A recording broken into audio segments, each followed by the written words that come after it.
Chicken masala ang naisipan ko ihain sa mga amo ko ngayon. Matagal-tagal na rin ako hindi nakaluto nito, kaya ito na lang naisipan kong ihain sa kanila ngayon. At ipapartner ko nga dito itong white rice na bukagkag. Ito nga ang gamit kong rice, at sa pagluluto naman nito, buhaghag na rice, ay nagpakulo lang ako dyan ng tubig. Nilagyan ko ng dahon ng laurel, asin, cinnamon stick, at oil. Saka ko naman nilagay itong binabad ko kaninang basmati rice na classic. Pagluluto nito, nasa 80% lang ang luto nito. Huwag mo yung masadong 100% kasi nga lulutuin pa natin to sa napakahinang apoy. At dahil gusto ko nga mayroon siya makulay-kulay, naglagay na rin ako dyan ng coloring na binabad ko sa rose water, tapos nilagyan ko na rin ng saffron at nilagay ko sa ibabaw ng kanin. Tapos tinakpan ko ng foil at lulutuin ko ito ng mga 15 minutes sa napakahinang apoy.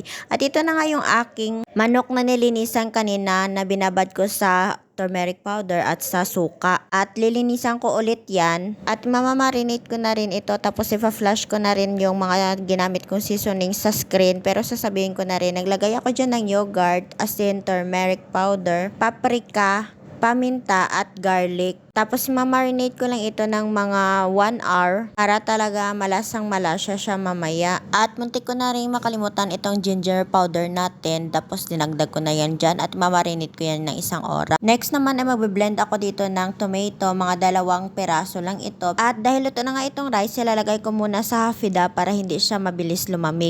Sa malinis na plato, naglagay lang ko dyan ng turmeric, paprika, asin at paminta kasi gagamitin natin yan mamaya sa pagluluto nitong ating chicken masala. Pero bago ko nga siya yan lutuin, in-air fry ko muna yan dyan na binalot ko sa foil ng mga 20 minutes to 15 to 20 minutes at magigisa na tayo nito ng luto natin mamaya sa ating chicken masala.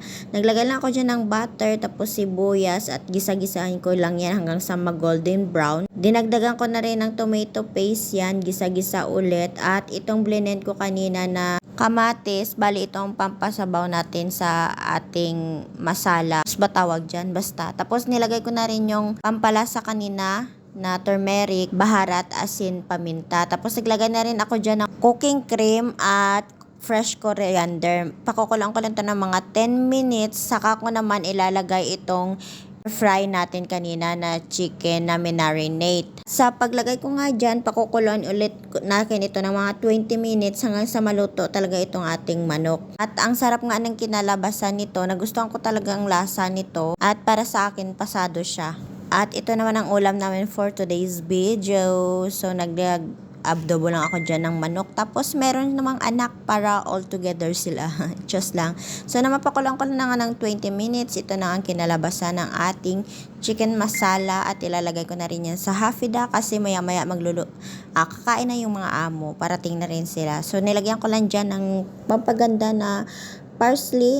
At don't forget to like, subscribe, and share kung may nagustuhan kayo sa aking mga video. Thank you so much sa panonood. Yun lang. Bye-bye. Mwah!